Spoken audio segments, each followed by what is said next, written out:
Assalamualaikum warahmatullahi wabarakatuh. Di sini saya akan menjelaskan materi pertama, yaitu materi bukan objek pajak penghasilan. Ada 14 jenis, tapi saya hanya menjelaskan 7 jenis penghasilan yang tidak dikenakan pajak atau bukan objek pajak penghasilan. 1. Bantuan atau sumbangan termasuk zakat dan sumbangan keagamaan yang bersifat wajib. Syarat zakat dan sumbangan keagamaan diterima oleh lembaga amil zakat atau lembaga keagamaan yang dibentuk atau disahkan oleh pemerintah, diterima oleh penerima zakat atau penerima sumbangan yang berhak. Pemberiannya tidak ada hubungan dengan usaha, pekerjaan, kepemilikan, atau penguasaan di antara pihak-pihak yang bersangkutan. 2. Harta hibahan. Sepanjang tidak ada hubungan dengan usaha, pekerjaan, kepemilikan, atau penguasaan di antara pihak-pihak yang bersangkutan yang diterima oleh keluarga sedarah dalam satu garis keturunan lurus satu derajat, seperti ayah, ibu, dan anak.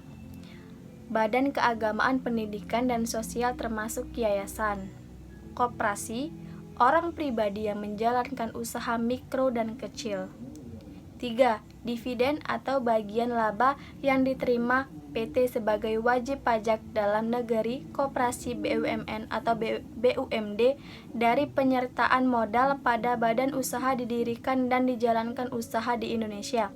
Syaratnya, dividen berasal dari cadangan laba yang ditahan. Bagi PT, BUMN, dan BUMD selain koperasi yang menerima dividen, kepemilikan saham pada badan yang memberikan dividen minimal 25% dari jumlah modal yang disetor. 4. Iuran yang diterima oleh dana pensiun yang pendiriannya tidak disahkan Menteri Keuangan, baik yang dibayar oleh pemberi kerja maupun pegawai. 5. Penghasilan dari modal yang ditanamkan oleh dana pensiun dalam bidang-bidang tertentu yang ditetapkan dengan KMK. 6. Beasiswa yang memenuhi syarat tertentu atau diatur oleh PMK. 7. Bantuan atau santunan yang dibayarkan oleh BPJS kepada wajib pajak tertentu atau wajib pajak tidak mampu atau tertimpa musibah. Selanjutnya, saya akan menjelaskan materi tentang biaya-biaya usaha wajib pajak yang umumnya menyebabkan koreksi fiskal positif. 1. Biaya yang dibebankan atau dikeluarkan untuk kepentingan pribadi pemegang saham, sekutu, atau anggota. Biaya-biaya yang dikeluarkan perusahaan untuk kepentingan pribadi pemegang saham, sekutu, atau anggota tidak dapat dikurangkan dari penghasilan bruto perusahaan. Contohnya, biaya tersebut diantaranya perbaikan rumah pribadi atau biaya perjalanan pribadi dan keluarga. 2. Pembentukan atau pemupukan dana cadangan. Pada dasarnya, dana cadangan bukanlah biaya karena belum terrealisasi, namun menyesuaikan dengan kelaziman usaha di bidang keuangan yang memperbolehkan adanya pembentukan dana cadangan. Undang-Undang Pajak Penghasilan mengatur pengecualian tersebut. Dana cadangan piutang tak tertagih yang diperbolehkan menjadi pengurangan penghasilan bruto menurut Pasal 9 Ayat 1 huruf C Undang-Undang Pajak Penghasilan adalah cadangan piutang tak tertagih untuk usaha bank dan badan usaha lain yang menyalurkan kredit, sewa guna usaha dengan hak opsi, perusahaan pembiayaan konsumen, dan perusahaan anjak piutang. Cadangan untuk usaha asuransi termasuk cadangan bantuan sosial yang dibentuk oleh Badan Penyelenggara Jaminan Sosial, cadangan penjaminan untuk lembaga pinjaman simpanan, cadangan biaya reklamasi untuk usaha pertambangan, cadangan biaya penanaman kembali untuk usaha kehutanan, dan cadangan biaya penutupan dan pemeliharaan tempat pembuangan limbah industri untuk usaha pengelolaan limbah industri. Ketiga, premi asuransi kesehatan, asuransi kecelakaan, asuransi jiwa, asuransi dwiguna, dan asuransi beasiswa yang dibayar oleh wajib pajak orang pribadi. Dalam penjelasan pasal 9 ayat 1 huruf D menyatakan bahwa pembayaran premi asuransi kesehatan, asuransi kecelakaan, asuransi jiwa, asuransi dwi guna, dan asuransi beasiswa tidak boleh dikurangkan dari penghasilan bruto jika dibayar sendiri oleh wajib pajak orang pribadi dan pada saat orang pribadi dimaksud menerima pengganti atau santunan asuransi, penerima tersebut bukan merupakan objek pajak. 4. Penggantian atau imbalan sehubungan dengan pekerjaan atau jasa yang diberikan dalam bentuk natura dan kenikmatan. Dalam pasal 4 ayat 3 huruf D Undang-Undang Pajak Penghasilan, penggantian atau imbalan dalam bentuk natura dan kenikmatan dianggap bukan merupakan objek pajak. Selaras dengan ketentuan tersebut, penggantian atau imbalan yang diberikan dalam bentuk natura dianggap bukan merupakan pengeluaran yang dapat dibebankan sebagai biaya bagi pemberi kerja. Imbalan pekerjaan dalam bentuk natura diantaranya seperti upah bagi karyawan yang dibayar dengan barang-barang sembako. Pemberian sembako ini bukan objek pajak penghasilan bagi pegawai dan bukan biaya bagi pemberi kerja. Kendati demikian, terdapat 3 jenis pemberian natura yang boleh dibiayakan oleh perusahaan namun tetap bukan objek pajak bagi pegawai yang menerima. Hak ini diatur dalam PMK nomor 167-PMK.03/2018.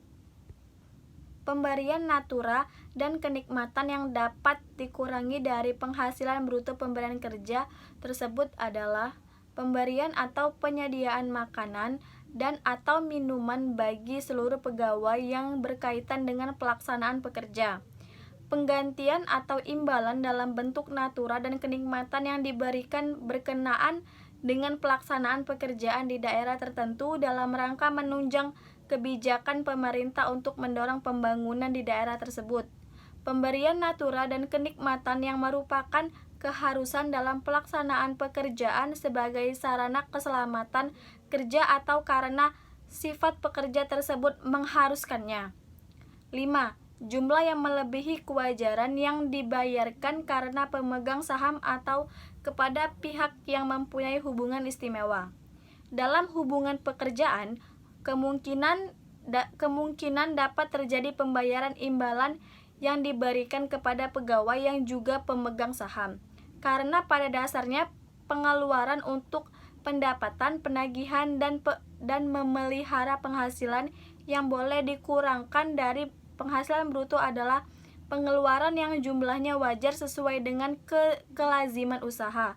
Maka berdasarkan ketentuan ini, jumlah yang melebihi kewajaran tersebut tidak boleh dibebankan sebagai biaya.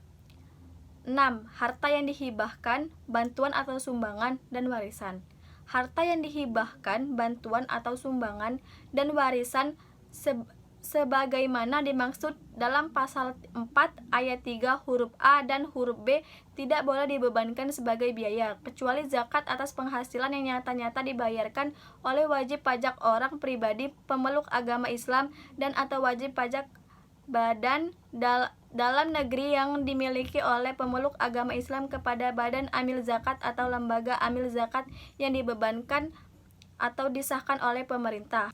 Hal ini diatur lebih lanjut dalam Peraturan Pemerintah Nomor 60 Tahun 2010 tentang zakat atau sumbangan keagamaan yang sifatnya wajib yang dapat dikurangkan dari penghasilan bruto. 7. Biaya pajak penghasilan.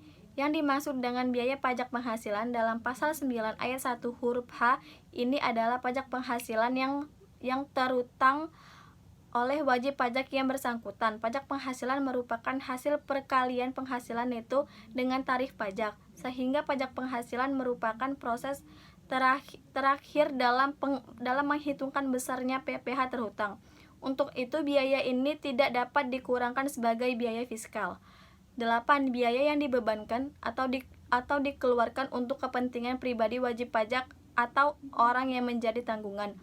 Biaya untuk keperluan pribadi wajib pajak atau orang yang menjadi tanggungannya pada hakikatnya merupakan penggunaan penghasilan oleh wajib pajak yang bersangkutan. Oleh karena itu, biaya tersebut tidak boleh dikurangkan dari penghasilan bruto perusahaan. 9. Gaji yang dibayarkan kepada anggota persekutuan, firma, atau perseroan komanditer yang modalnya tidak terbagi atas saham. Anggota firma, persekutuan, dan perseroan komanditer yang modalnya tidak terbagi atas saham dilakukan sebagai satu kesatuan, sehingga tidak ada imbalan sebagai gaji. 10. Sanksi administrasi berupa bunga, denda, dan kenaikan, serta sanksi pidana berupa denda yang berkenaan dengan pelaksanaan perundang-undangan di bidang perpajakan. Dalam ketentuan ini disebutkan bahwa sanksi yang berkenaan dengan pelaksanaan perundang-undangan di bidang perpajakan tidak boleh dibebankan. Dalam hal ini berlaku semua undang-undang di bidang perpajakan, di antaranya meliputi PPh, pajak pertambahan nilai atau PPN, dan pajak penjualan barang mewah atau PPNBM, bea material, pajak bumi dan bangunan atau PBB, pajak daerah, dan lainnya. Yang terakhir yaitu biaya lainnya. Terdapat biaya-biaya lain yang menimbulkan koreksi fiskal positif selain yang diatur dalam pajak penghasilan. Biasanya biaya-biaya ini diatur lebih terinci dalam peraturan yang spesifik. Baiklah, sekian presentasi dari saya. Maaf jika ada salah-salah kata. Kepada Allah saya mohon ampun. Wassalamualaikum warahmatullahi wabarakatuh. Terima kasih.